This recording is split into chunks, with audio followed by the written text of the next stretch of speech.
हिंद महासागर के महत्व के बारे में तो सब जानते हैं। दुनिया का तीसरा सबसे बड़ा महासागर है ये। समंदर के रास्ते से 80% तेल व्यापार इसी से गुजरता है और इसे बोलते हैं महाशक्तियों के महत्वाकांक्षा की झील। यहाँ अपनी नौसैनिक उपस्थिति को मजबूत करने का प्रयास देश करते रहे हैं। नौसैनिक अड्डों के निर्माण के लिए भी देश यहाँ सक्रिय रहे हैं। यहाँ के भिन्न भिन्न संसाधनों के लिए भी राष्ट्रों की भूख देखी गई है। लेकिन पिछले एक दशक में हिंद महासागर क्षेत्र की स्थिरता, समृद्धि, विकास के लिए कुछ बड़ी शक्तियों में सहमति बननी शुरू हुई है और वे संस्थागत स्तर पर, समिट, कॉन्फ्रेंस के लेवल पर हिंद महासागर क्षेत्र की सुरक्षा के लिए काम करते नजर आए हैं।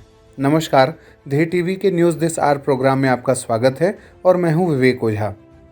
भारत के विदेश मंत्री एस जयशंकर ने हाल ही में यूएई के अबू धाबी में आयोजित 5वें हिंद महासागर सम्मेलन यानी इंडियन ओशन कॉन्फ्रेंस 2021 को संबोधित किया।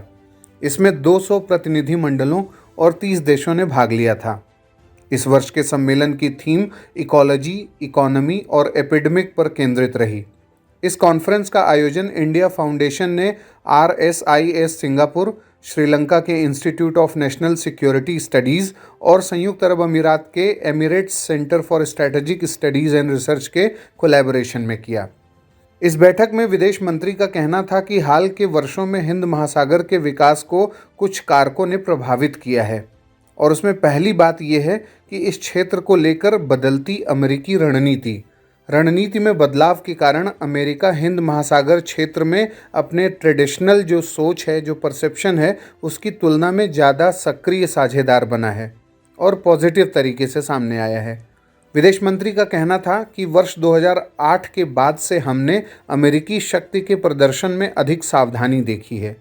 उसने इसके अति विस्तार को ठीक करने का प्रयास किया है, यानी ओवर एक्सटेंशन पावर का इंडियन ओशन रीजन में अमेरिका ने उसको ठीक करने का प्रयास किया है। कुल मिलाकर अमेरिका अपने और दुनिया के बारे में रियलिस्टिक तरीके से यानी यथार्थवाद की ओर आगे बढ़ रहा है और वह बहुध्रुवीय व्यवस्था और पुनर्संतुलन में एडजस्टमेंट कर रहा है।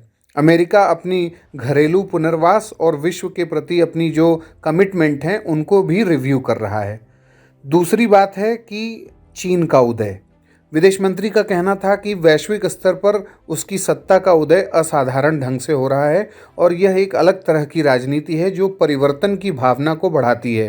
रूस ने भले ही कुछ ऐसी स्थिति कभी पैदा की होगी, लेकिन वैश्विक अर्थव्यवस्था में कभी भी उसकी ऐसी केंद्रीय स्थिति नहीं थी जो आज चीन के पास है। विदेश मंत्री एस जयशंकर ने हाल ही में कहा है कि हिंद महासागर में चीन का बढ़ता वर्चस्व काफ़ी चिंताजनक है। उन्होंने कहा है कि हाल के वर्षों में चीन के उदय ने हिंद महासागर के विकास को प्रभावित किया है। इसके अलावा इंडियन ओशन कॉन्फ्रेंस में भारत का इस बैठक में कहना था कि इस ग्लोबलाइज्ड वर्ल्ड में फ्रीडम ऑफ नेविगेशन का सम्मान किया जाना चाहिए।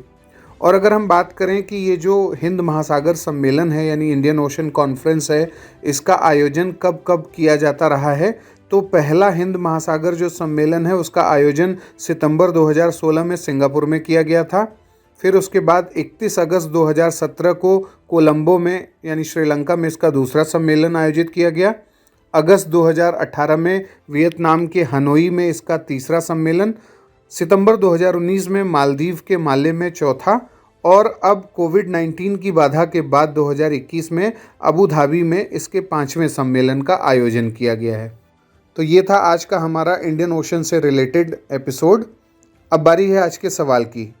आपको बताना है कि प्रथम हिंद महासागर सम्मेलन का आयोजन कब और कहाँ किया गया था और हिंद महासागर की सुरक्षा के लिए जो काम कर रहे 3 प्रमुख संगठन या संस्थान हैं उनके बारे में आप हमें कमेंट बॉक्स में बताएं। आज के लिए इतना ही। अगले प्रोग्राम के साथ जल्दी हाजिर होंगे। इजाज़त दीजिए। नमस्कार।